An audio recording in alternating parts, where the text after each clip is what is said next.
All right. Cool. Welcome to this edition of the community calls with the CWA, everyone. Today we've got the Access Fund with us. They're going to be covering some of the implications of COVID-19 on outdoor climbing and some of the things that you can tell your members to keep the community protected and give them as much access in the future as we possibly can.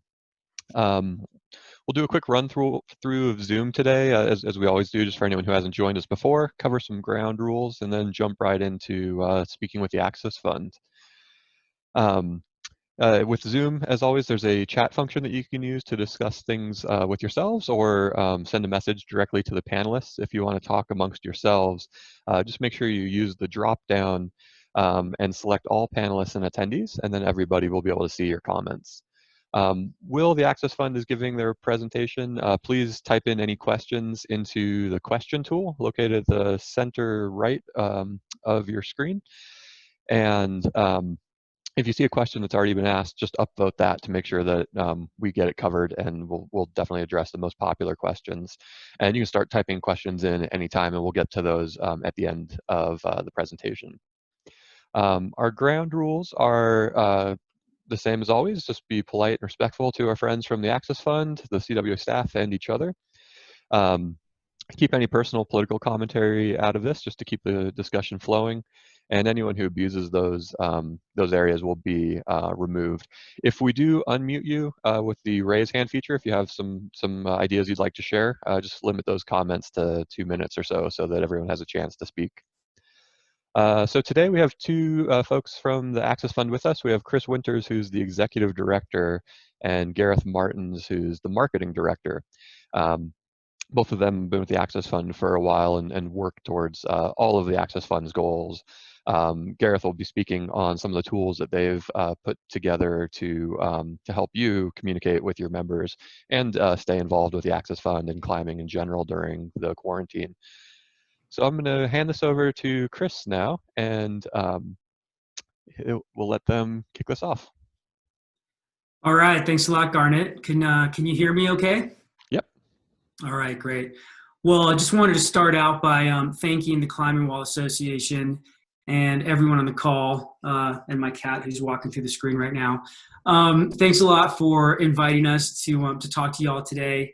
We really appreciate the opportunity. We have done a similar version of this also for local climbing organizations. For those of you who don't know, Access Fund is a national advocacy organization.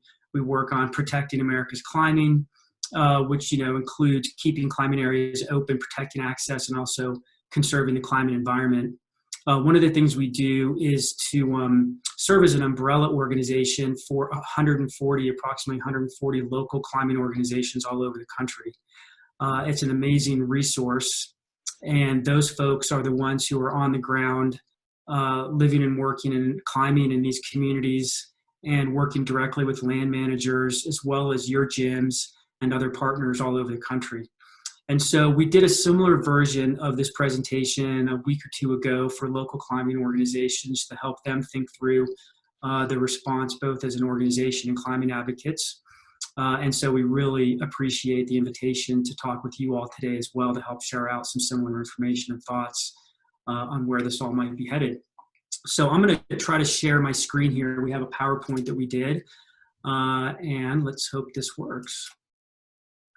All right, sounds good. So we're going to go through and talk a little bit about just what we're seeing as the implications for access, conservation, and stewardship let's see if I can, here we go. So again, my name is Chris Winter. I'm the Executive Director for the Access Fund. Gareth is going to jump in here as well. He's the Marketing and Communications Director. We also just wanted to recognize everybody in the climbing community, the CWA community, who's with us as well today. So just at the outset, some basics that we wanted to cover. We're going to talk about the stay-at-home orders, stay home, stay safe orders around the country and the lockdown and how climbing fits in. There's been a lot of confusion, understandably, about what those stay-at-home orders mean for climbing and outdoor rec. So we want to cover a little bit about some of that information from you all today.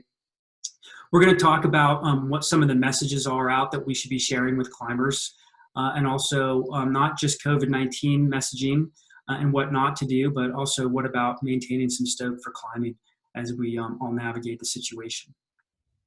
We're also going to talk a little bit about what the future holds for us, what some of the risks and opportunities are, and at the Access Fund where we see the situation developing for climbing, both indoor and outdoor climbing. And then we're going to hopefully talk a little bit about how the gym community can partner up with Access Fund and our network of local climbing organizations around the country. So just to touch really quickly on the stay-at-home orders and outdoor recreation. This was an unprecedented situation. I don't think any of us have dealt with orders from state governors instructing us, directing us to stay at home. Very unique situation. And so there's understandably been a lot of confusion. And I've personally spent a lot of time poring over these orders from different jurisdictions around the country: Colorado, California, New York. Each state has slightly different language. Most jurisdictions allow for outdoor activities as an essential activity that can still happen even under a stay-at-home order. And so those outdoor activities include walking, hiking, running, and cycling.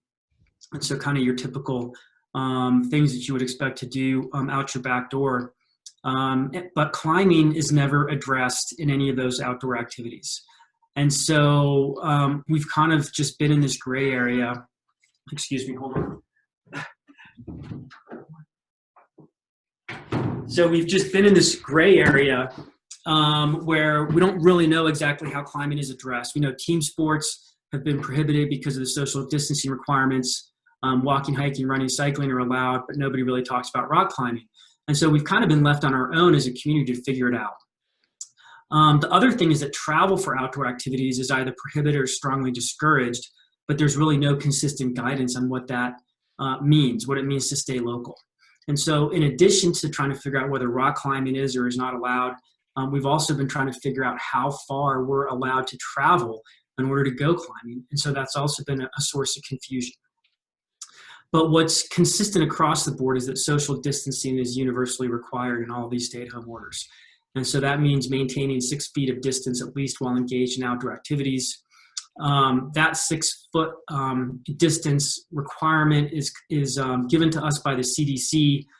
We've seen information recently that maybe it should be further than that, but it seems like most or all of the jurisdictions have gone with 6 feet. And so as a result of the unique situation and the language of these stay-at-home orders, we've really been left with very little guidance for climbers and quite inconsistent messaging from government authorities and land managers.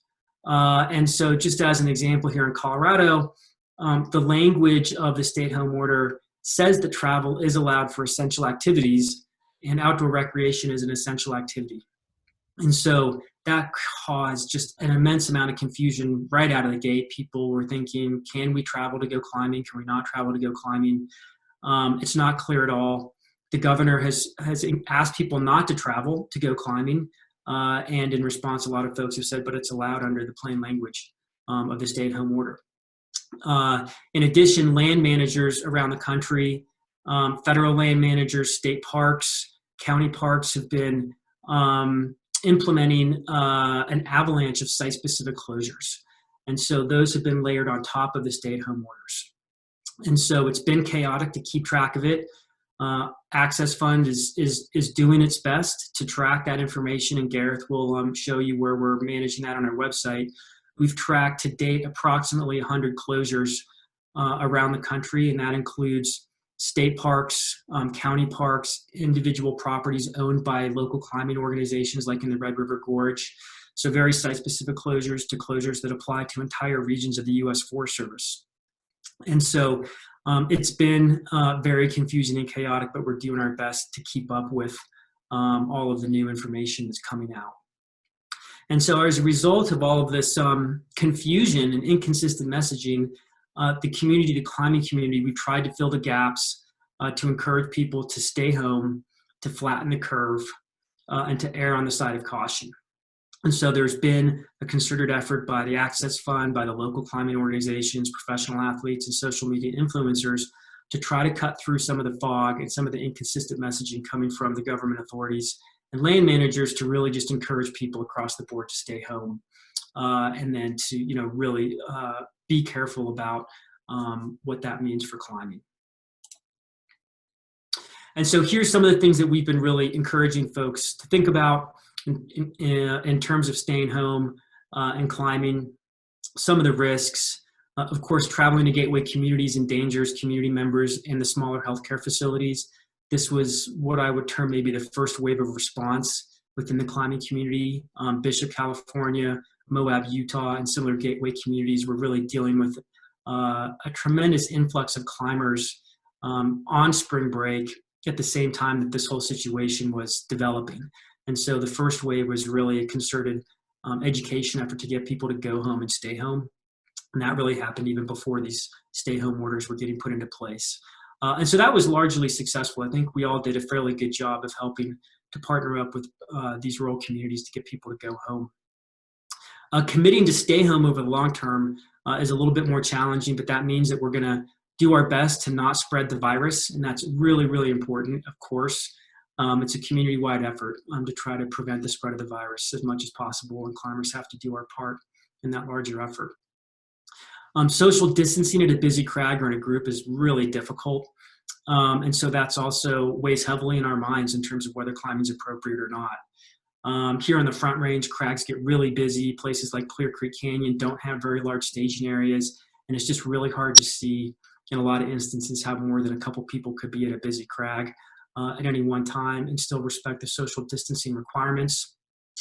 It's also, climbing in general is just, it's a really social thing, even though we like to think of it as an individual sport. I mean, we're trading gear back and forth. We're putting the rope in our mouth over and over again. We're kind of using our mouth as a third hand a lot of time. We're sharing food and water, especially in multi-pitch climbs. And so it's just really difficult to prevent the spread of the virus and to respect social distancing when rock climbing. And so that also factors into our thinking. We're learning that coronavirus can survive on non-porous surfaces.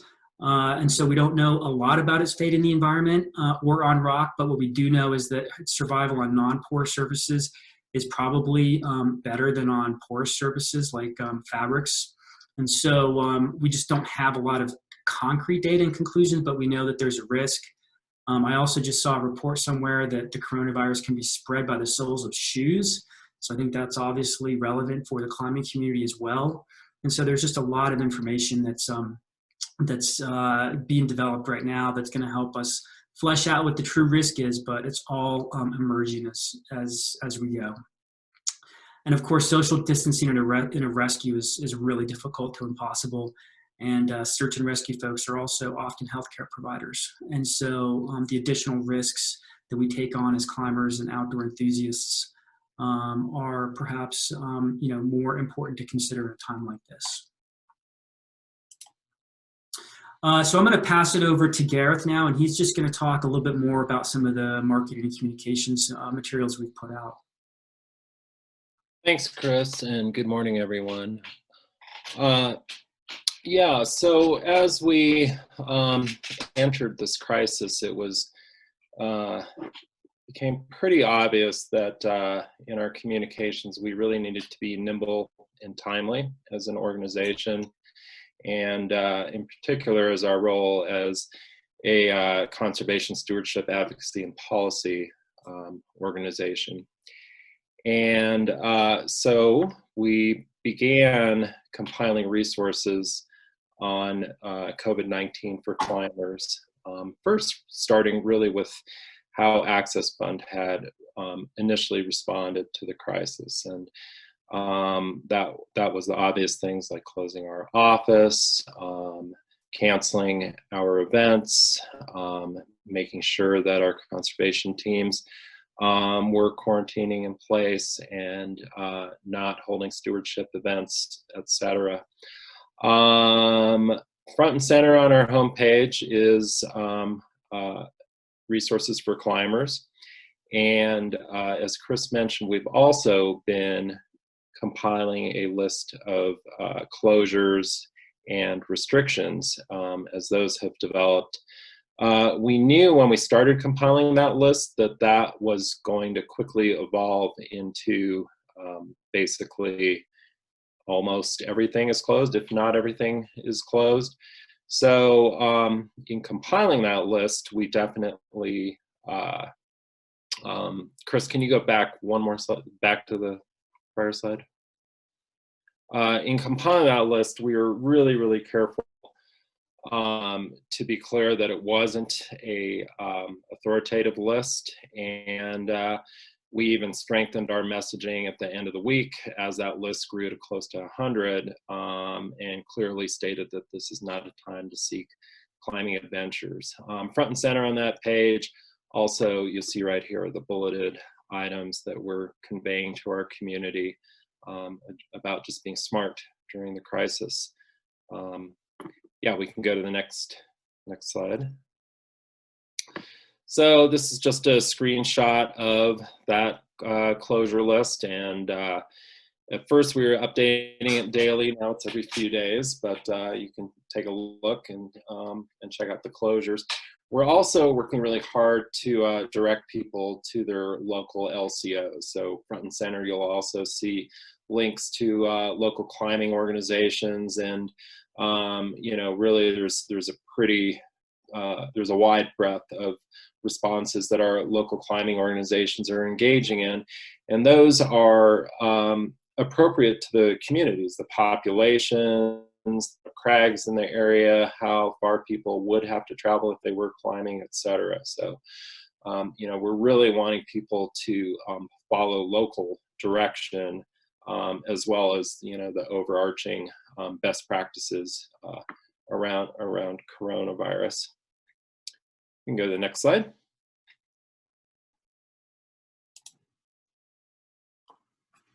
Another screenshot of some of the closures.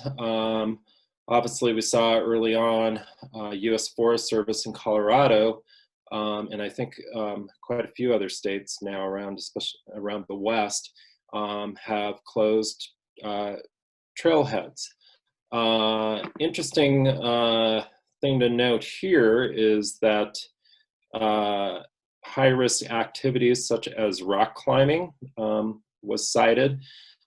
Statistically, actually, the greatest number of search and rescue responses on Forest Service land is hiking. So we're having a dialogue with the Forest Service about this, and you know, really trying to be a voice to emphasize that the climbing community has largely exercised with prudence, and that our activity in and of itself actually results in fewer rescues. You know, redundancy is front and center in everything you do when you're climbing a crag, and so we don't want our community to become misconstrued in the greater scope of what's going on.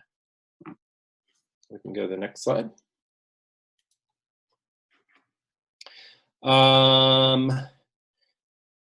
As you all know, you probably have news feeds that are chock full of COVID-19 news every single day, every single hour. You can get an update, and we really wanted to pivot and provide something that people could feel a little more excited about, a little more positive about, as well as continuing to provide clear guidance on what we should and should not be doing during this time. So on Thursdays, we are sharing out a blog called The Weekly Stoke. It's got a ton of fun items, from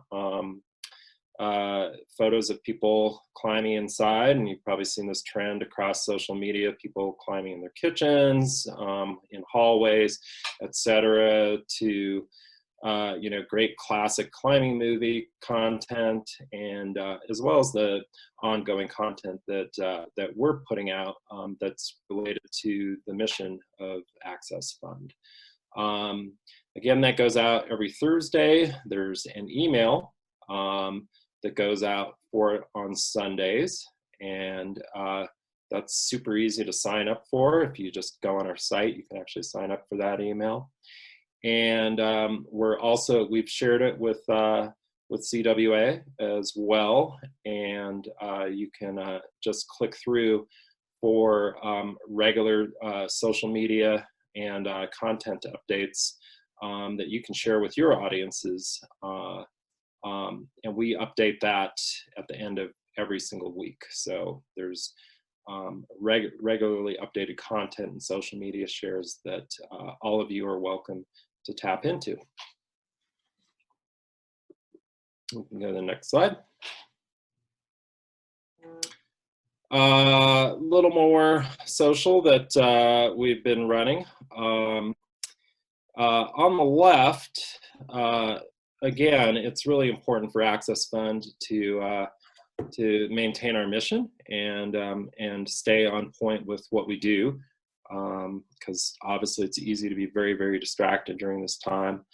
But for example, there have been rampant BLM oil and gas leases ongoing throughout the West currently, and many of these do threaten climbing areas or other outdoor rec areas. Probably the most famous is the Slick Rock mountain biking area outside of Moab, where they were looking at opening up some leases.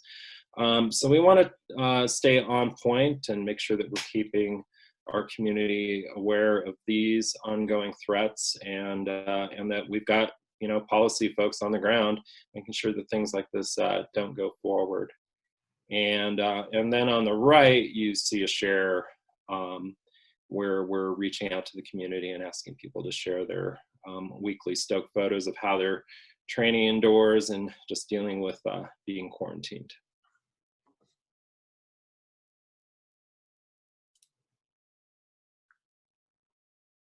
Back to you, Chris. All right, thanks, Gareth. So I think that's a good taste for some of the communications materials we're sharing out. We also surveyed our community really early on in this whole coronavirus crisis to ask what folks wanted. And folks want to continue to get positive messaging, inspirational messaging, messaging on our mission and our core program work, as long as updates on the COVID-19 situation. And so we're trying to cover all of those bases. Our network of local climbing organizations has also been doing a lot of really good work in their local communities, encouraging climbers to be responsible in their outdoor recreation. So you'll see something here from the Red River Gorge Climbers Coalition, asking people to really think about staying home and not going climbing. This was right before the coalition actually made the decision to close down a lot of the crags. I think virtually all the crags in the Red River Gorge. And that was done in partnership with the local county. And on the right, we have the Bishop Area Climbers Coalition, also with a good infographic on whether recreation is responsible during COVID-19.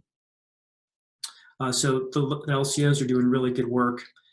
Friends of Indian Creek reached out. Again, this Moab was one of those hot spots, and so was asking climbers to stay home and avoid going out. And this infographic on the right is from the Salt Lake Climbers Alliance. Flatten the curve, empty the crags.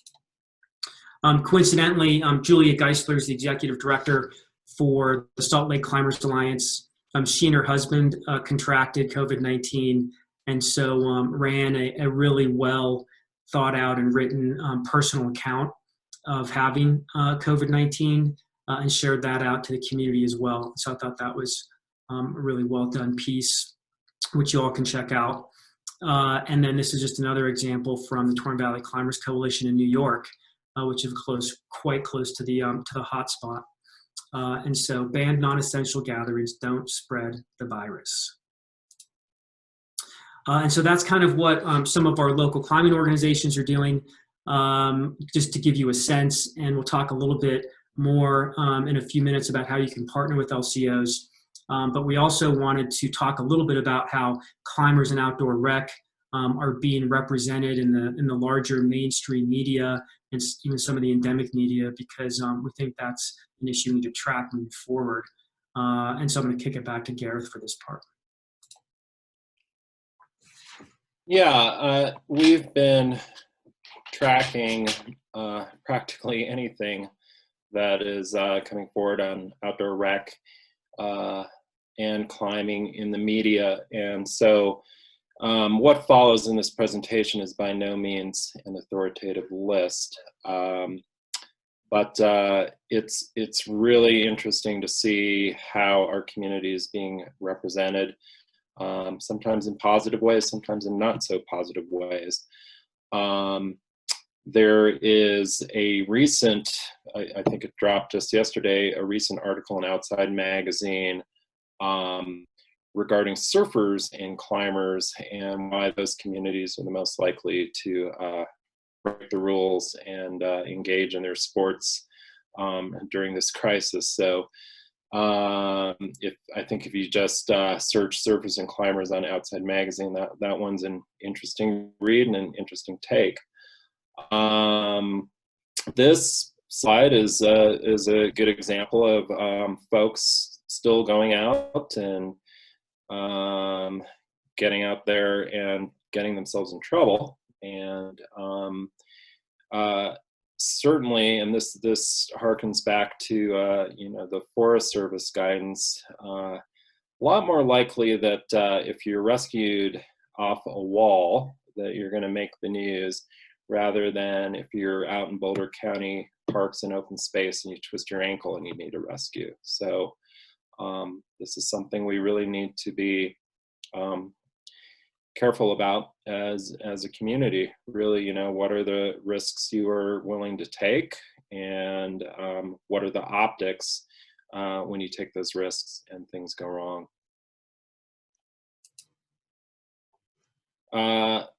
Chris early on spoke about the angst in gateway communities like Bishop, Moab, etc. As the crisis ensued, because people were flocking to these areas thinking that they were, getting out into the boonies. Joshua Tree, 29 Palms area was another area, and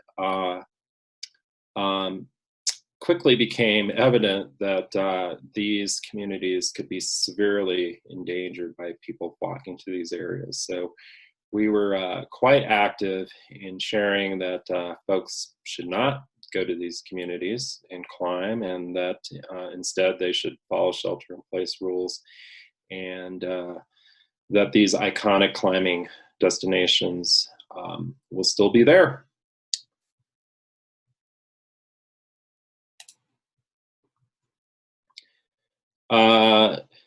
This has also been a major issue in the backcountry ski community.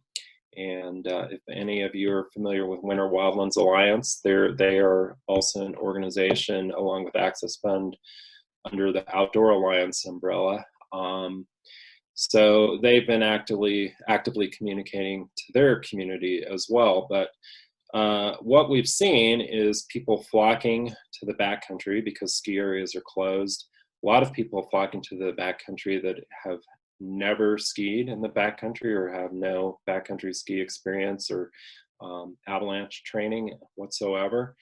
And so a lot of overrun backcountry areas, particularly in Colorado, and this example in Utah, several examples of skiers having to be rescued as well. And also, just the questionable practice of having super crowded, packed trailheads. Yes, people disperse when they get out into the backcountry, but what's going on when people are close in, and is this really the thing we should be doing right now?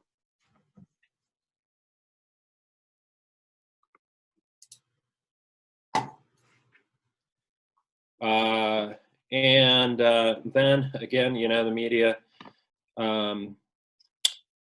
will definitely pick up on the most egregious behavior, and clearly this is an example of not the majority of folks, but small minority of bad players, and these are folks that are actually deliberately trespassing to go and seek their adventures, and that the Outside magazine that I think I'll link to in the chat, the Outside Mag article, talks about that as well. So.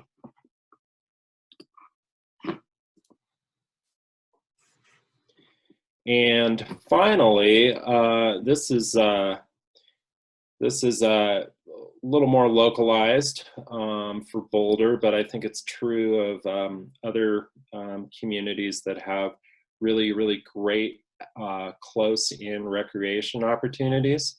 Boulder is surrounded by nearly 40,000 acres of open space, and that open space has remained open. So technically, when you're sheltering in place, you can go and walk your dog, go for a bike ride, go for a run, whatever you like. But it is stressing the system. The trails and open space in the Boulder area are seeing more visits on average, and during off-peak, what were off-peak times, occurring more and more. And so the county is watching this closely. They are making a plan for incremental additional closures if need be. So I think really the message here is to be super smart about the outdoor recreation you are pursuing. And if you drive to a trailhead for a run or to walk your dog, yes, that's a more low-key activity, but if it's packed and overflowing and cars are parked all over the road and there's clusters of people everywhere, maybe find a little less trafficked place to go. Because I think we're certainly recognizing that the outdoor spaces that we do have right now are really, really precious, and we certainly don't want to jeopardize those places.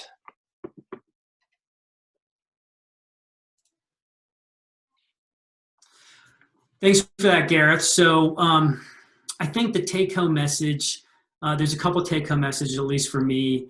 One is that I think it's been really amazing to see so many people outside during this time.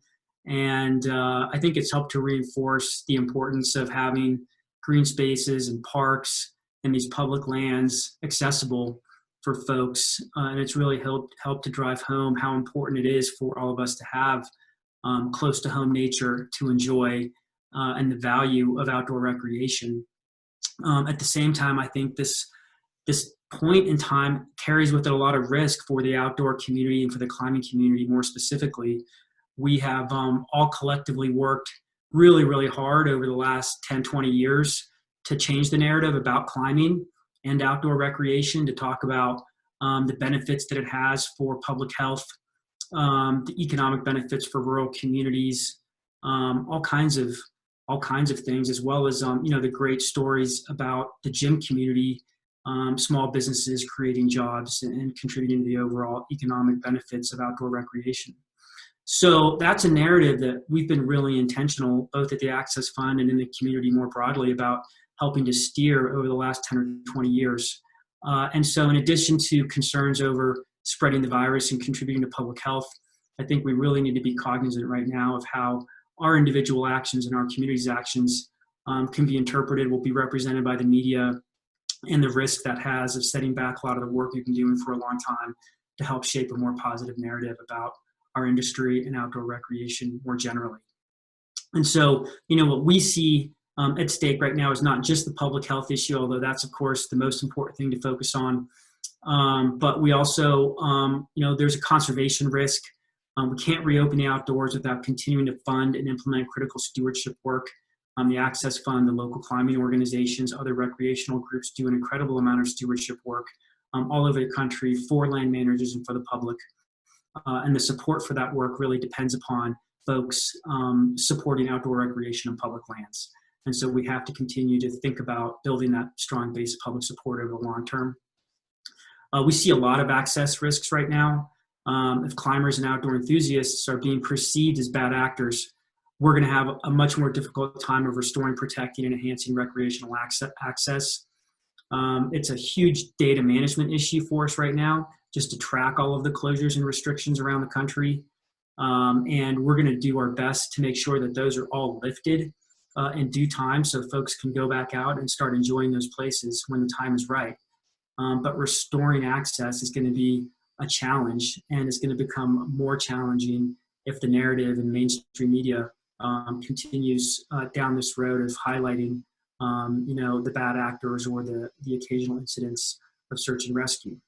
And so everyone in the community, I think, shares in the responsibility to help do the right thing, and in the long term, that's going to help us restore access as quickly as possible. And then, of course, the economy. We're all really focused and concerned about the economic impacts of the lockdown. We all depend on this community for our livelihoods. We all have a stake in our collective future. And so the faster that we can restore access, that we can address the public health risk, the faster we can get back out and do stewardship work and restore our partnership with land managers, the better that's going to be for our overall collective economic future. And so there's a lot at stake right now. We all feel it. I think we all just have to do our best to continue to think about our collective futures as we move through the situation. We're trying to look into the crystal ball and predict what comes next. I think it's a pretty darn big challenge, somewhat daunting to think about what comes next. I was just chatting with Garnet before this webinar started about planning for events 4, 6, 8, 10 months down the road. And I know a lot of you out there in the gym community are trying to figure out when your gyms reopen. When can you put people back to work? And so it's really difficult, of course, to predict what's going to happen. But we at least wanted to try to share some of our thoughts on what comes next for climbing and outdoor climbing in particular, so we can at least try to get ready as best as possible. One of the things we're really starting to think hard about is the lifting of the stay-at-home orders and the access restrictions. And so, this has really started to dominate the media over the last couple of days, whenever we're going to be, quote unquote, reopen the economy. And of course, we're thinking at the Access Fund, when we're going to reopen the crags, reopen public lands, and lift some of those access restrictions. So when, where, and how does that happen? I think we're probably going to see a whole lot of confusion and inconsistent messages coming again from governors, state governors and agencies, and then individual land managers. And so I think it's going to be just as chaotic as it has been as we've seen the wave of closures. So that's going to be a really important time for us to really dig in on community education. I think it's likely that we'll see a second wave of infections, especially if we lift social distancing too soon. But I think this risk, the public health risk, is going to hang over our head for several months. And I think that's going to continue to have an impact on the climbing community, both indoor and outdoor climbers. And so I think we really have to be prepared to tackle the situation over the long term, to continue to encourage the climbing community to be cautious, to avoid large groups, and to really think hard about whether climbing is the right choice, especially outside, but just in general. And so we're going to have a challenge on our hands figuring out how to address the second wave once we start to reopen recreation and reopen the economy. And then I think we're starting to see this maybe more and more in real time right now. Cabin fever is real. Not only is it a catchy phrase for people getting frustrated, but I think it's going to be a real social issue, mental health issue for folks, physical health issue, physical well-being. So people are going to start to get more and more restless as the situation drags on into the weeks and months. So people are going to start to push the boundaries. People are going to start to get less happy and more restless. And so that's also just going to be an issue of fatigue that we have to really think hard about, and how to help our community navigate as we, again, start to get into the second wave and the complexity of lifting the stay-at-home orders and access restrictions. So there's going to be a lot more work to do. And so we'll open up for questions and discussion here soon, and we're really interested to hear from you all what questions you have, and also what recommendations you have for how we can all work together. But a couple of things that I think the gym community can do. One is to help amplify the message coming from the local climbing organizations and Access Fund to your communities. I think education is so key in this situation. We saw it work really effectively in getting people to go home from gateway communities. But I think the challenge is greater now that we have a more longer term situation to deal with. And so for the gyms around the country, really reach out to your local climbing organizations, check out what they're sending out over social, reach out to them and see if there's any way to partner up and help share out some of the messaging. I think that's going to be key as this drags on. Stay tuned into how you can support asks to your policymakers to fund conservation and stewardship at a higher level. There's another stimulus package coming down the pipe in Washington, D.C.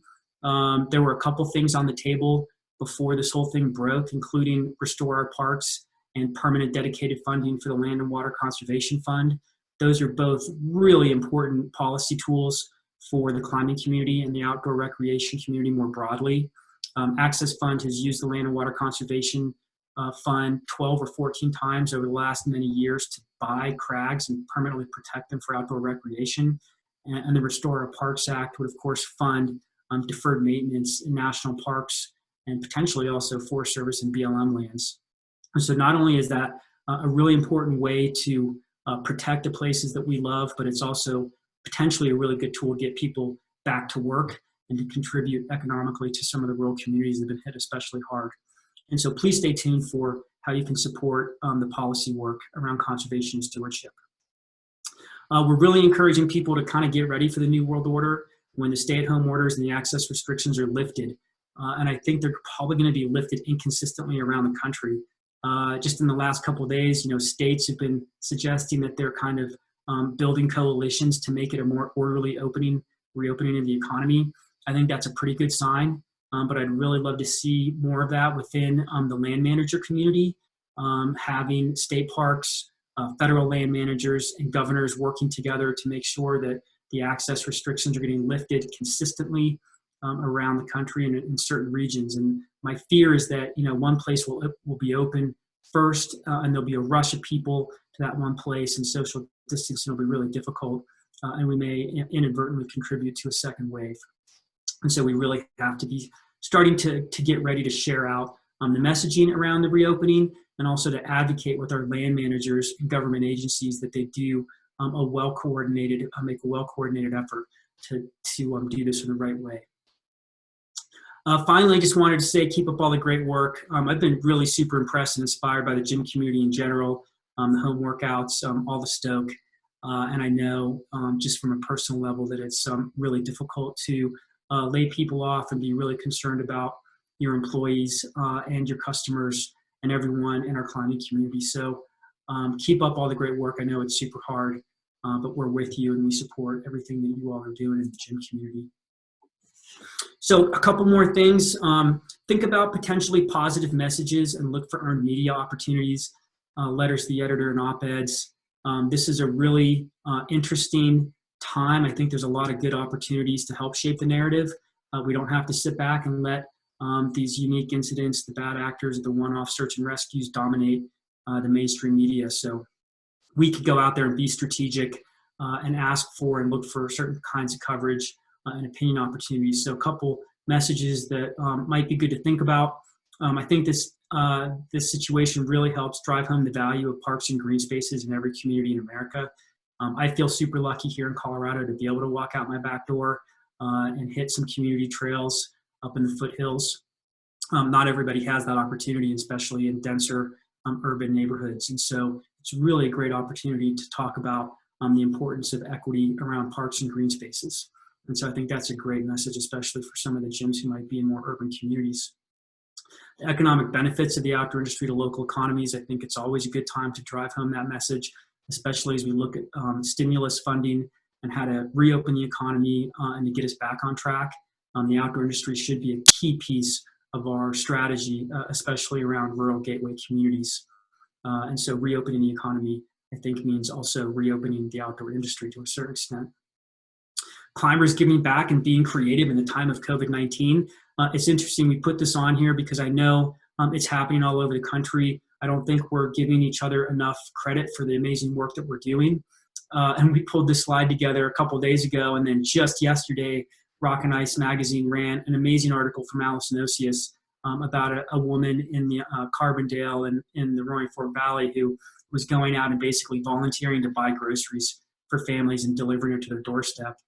Just an amazingly generous gesture, makes for a great read. So please check that out on Rock and Ice on their website, and think about whether there's a way to share out similar stories of climbers giving back to their communities and being creative. Y'all have large social followings, and so that's even something you can do on your own channels. And just let us know, share out other good ideas about how to tell our story to the broader community. I think people are craving feel-good stories right now, and they want to know what people are doing to help support each other. So just to wrap up, and then we've saved some time for questions and discussion. I just want to thank the Climbing Wall Association and all the gyms for supporting the climbing community over the years, and especially for supporting Access Fund and the local climbing organizations in our efforts to conserve and protect access. We're definitely with you. I'm missing the gym a lot. I can't wait to get back. And I know everybody that I talk to is feeling the same way. It's not just about climbing outside, but it's really about all of us in the indoor and outdoor climbing communities being part of the same community together. So we are all in this together. We all are part of one amazing community. And I hope the situation has helped us to realize that there really is no division between the indoor and outdoor climbing community.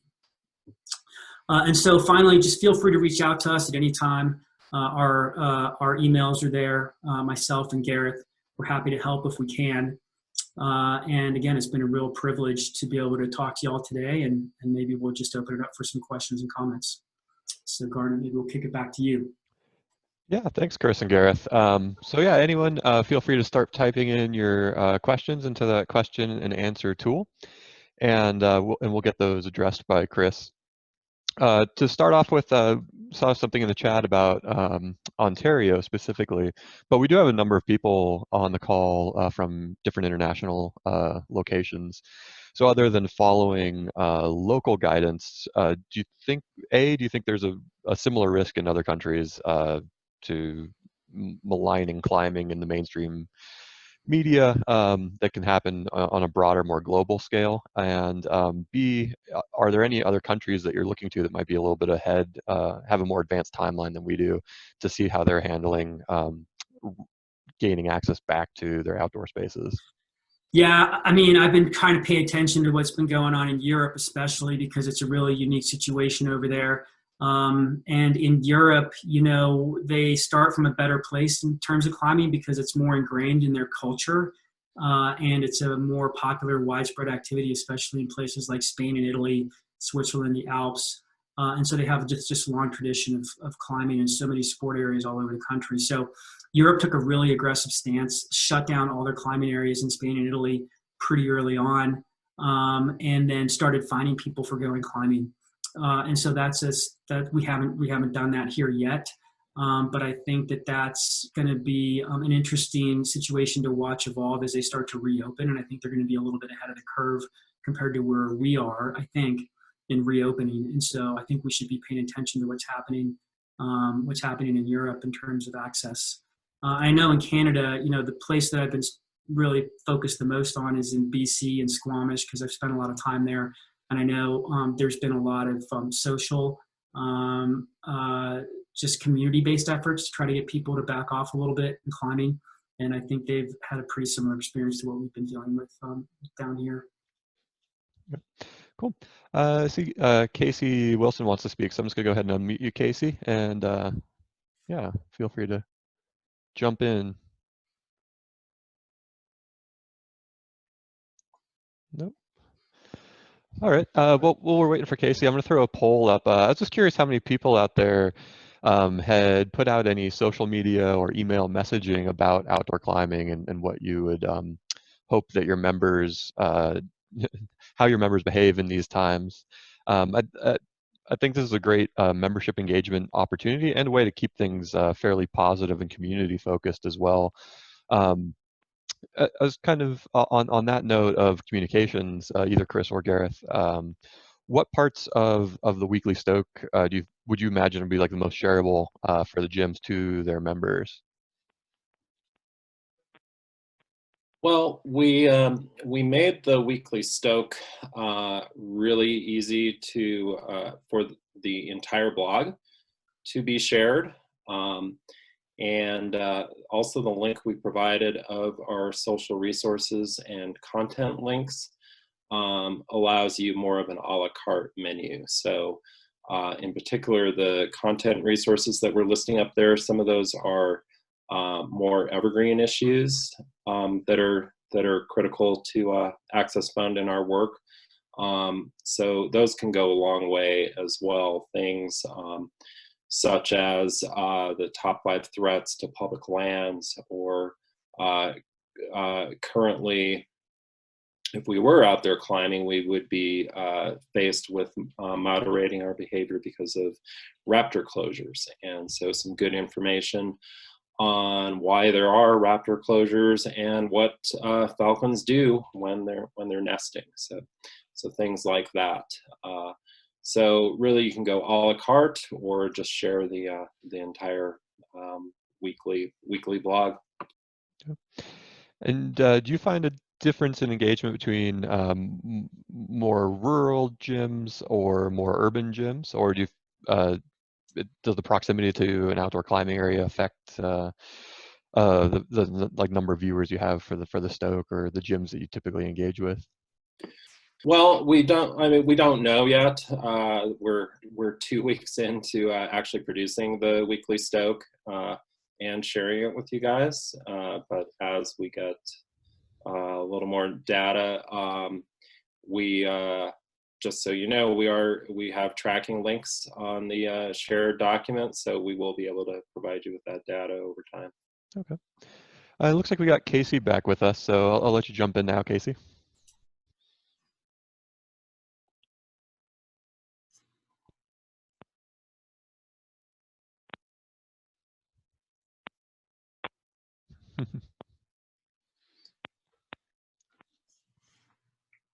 All right. Give you a little bit more time.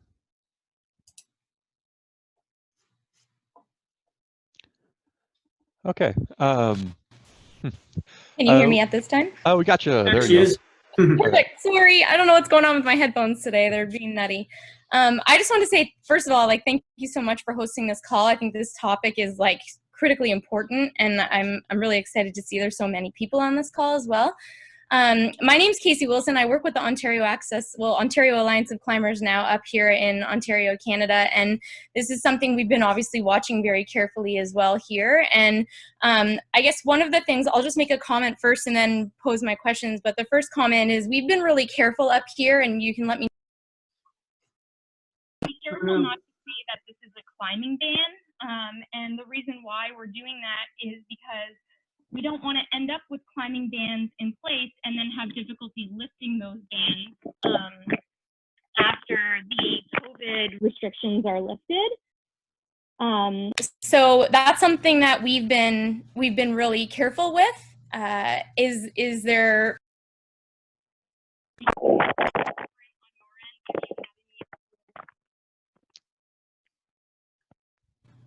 So, Casey, you cut out there right at the end. Okay.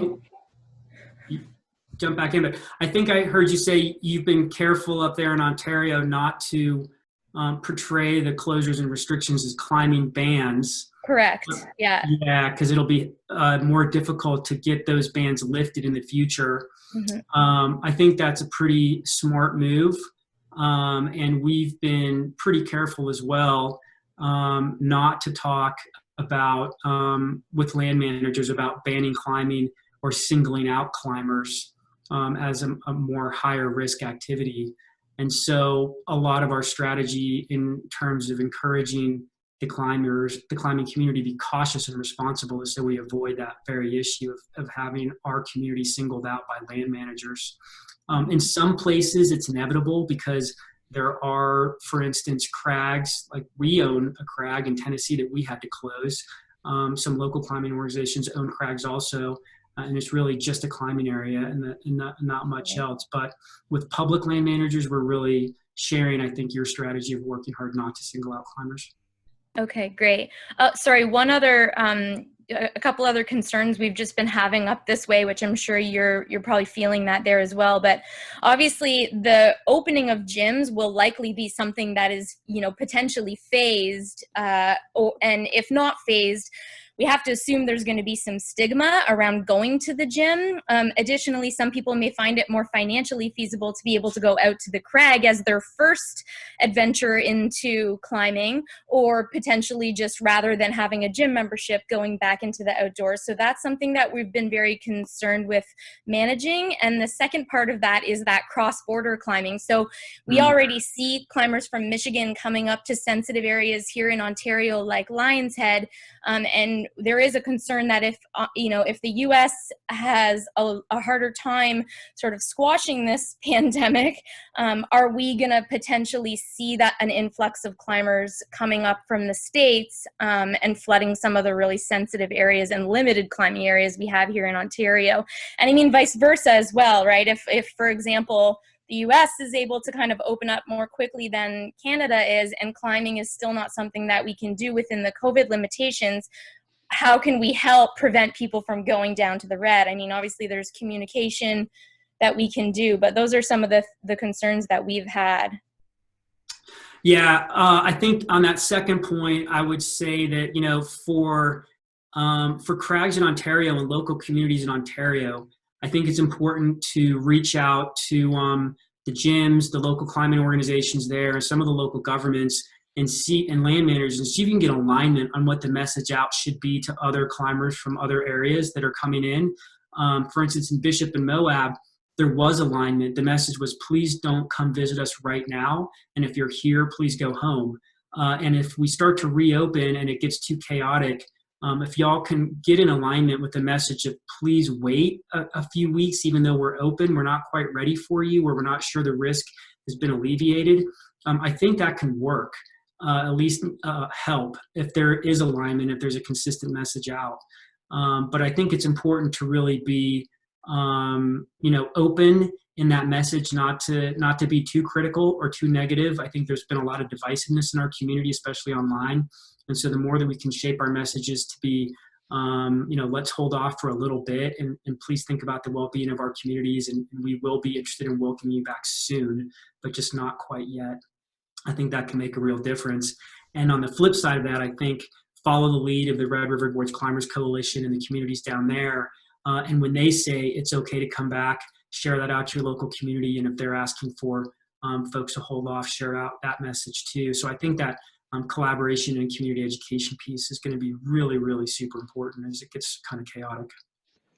Yeah, just to highlight that last point you made, Chris, it's important to note that cross-border issue is very real just in the states, state to state, even whether California opens up J-Tree earlier than Nevada opens up Red Rocks and all of those various nuances. There's a great question here from Tiffany as well. Looking back at that U.S. Forest Service announcement singling out climbing as a high-risk activity, is there any language or scripts that you guys can share or that are out there in individual LCOs to help communicate that point? Yeah, we do have some of that data, and we can share it out. Right now, we're trying to actually talk to the Forest Service, the National Recreation folks, to try to get them to change their messaging a little bit around rock climbing. And so we've been trying to play a little bit of, inside baseball here first before hammering on them externally. But we do have some data, and I can get our policy folks to share that out to you, Garnet, and then you can maybe share it out to the rest of the folks in CWA. Definitely. Yeah, and Tiffany had a great follow-up to that question as well. So I think one is that with this response, it shouldn't be angry or reactionary, and might even be better served as a proactive measure. And a lot of the climbing communities will look to the gyms as kind of the thought leaders or just the central area for guidance for their local communities, which is one of the reasons I think it's so great to have you on this call, because this kind of information a lot of you gym owners out there can use to develop your own messaging to your communities. So yeah, when it comes to providing that kind of guidance, I think Tiffany is just looking for some help to what she can communicate to her audience. Is the Access Fund website the best place for that, or would you look more towards the LCOs? I would check out our website, check out our social media feeds as well. We've done some communications both on Facebook and Instagram. And also, yeah, definitely work and check out the material coming out from your local climbing organization, because a lot of your gym community will hopefully be tied in with the LCO as well. And we'll know that's coming from, one of their climbing partners or somebody who lives in their community. Okay. Yeah, I liked the little flowchart style that you'd shared from, I think it was Bishop on your call. So that's something that I think a lot of people could develop themselves, borrowing some information from other sources and creating some things like that branded for your gym and your communications that'll help inform your community about climbing and other outdoor recreation opportunities as well. Well, I think the last question we'll have time for this is kind of an interesting one. If the crags are empty out there, is it a good time for socially distanced maintenance work right now? It is, yeah. Go ahead, Gareth. You want to jump in on that? Sure. We have three conservation teams that were deployed in early February before the crisis, and two of those teams of two are in the Indian Creek area. One team is in Alabama, and they're working on some private land right now. What we did, we canceled all of the stewardship events that they have, because obviously we can have groups of people working on stewardship and maintenance work. But we had all of those teams shelter in place where they were, rather than risk traveling home and potentially spreading the virus. And they are doing their work solitarily and alone right now. So we are staying true to our mission and getting what stewardship work we can get done during this time wrapped up. So the two teams in the Indian Creek area will be there through about the end of May. And the team in Alabama will eventually, when deemed safe, travel to the Northeast. And obviously we're going to follow all guidelines and protocol to keep these folks quarantined and socially distanced. But yes, we're doing what we can. And we'll actually be posting a little update as to what those teams are up to in the next week or two. So look for that in our content feed. All right, thanks, Gareth. Well, so we're getting close to the end here. I was just going to give you guys a little update on just what the CWA is doing. We're going to continue updating you and giving you information. We'll be publishing articles. We'll maybe even try to get some of these resources from the Access Fund, surface that through our newsletter as well. So that'll be ongoing. Just stay signed up and encourage your colleagues to sign up for our newsletter.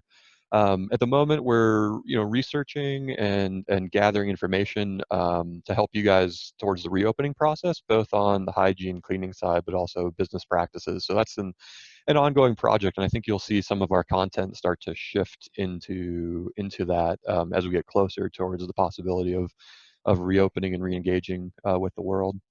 And then we're also collaborating. We're trying to find and working with partners in other industries in the outdoor recreation space, people like the Access Fund, fitness industry, to make sure that once we have messaging around some of these questions, it's fairly uniform and everyone's giving the same type of communication. And then we'll keep communicating with you guys through webinars like this, and then through our coronavirus resource page. So that'll be just constantly updated as new information is available. And then you guys can always check out our webinar series and again, share it with your colleagues. Our next webinar will be this Thursday at 10 a.m. and we'll be covering some tech strategy questions with Caleb. And we'll cover a little bit of the tools that are out there to engage with your members. Will your close, some tools that you might be able to use as you look towards reopening.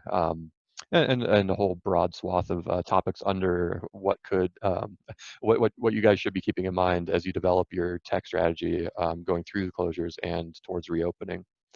And then you can always get directly in touch with anyone here at the Climbing Wall Association. So please reach out with any questions, information, suggestions, anything at all. We're here for you. So I just wanted to thank again Chris and Gareth for that awesome information, and we'll see you guys on the next call.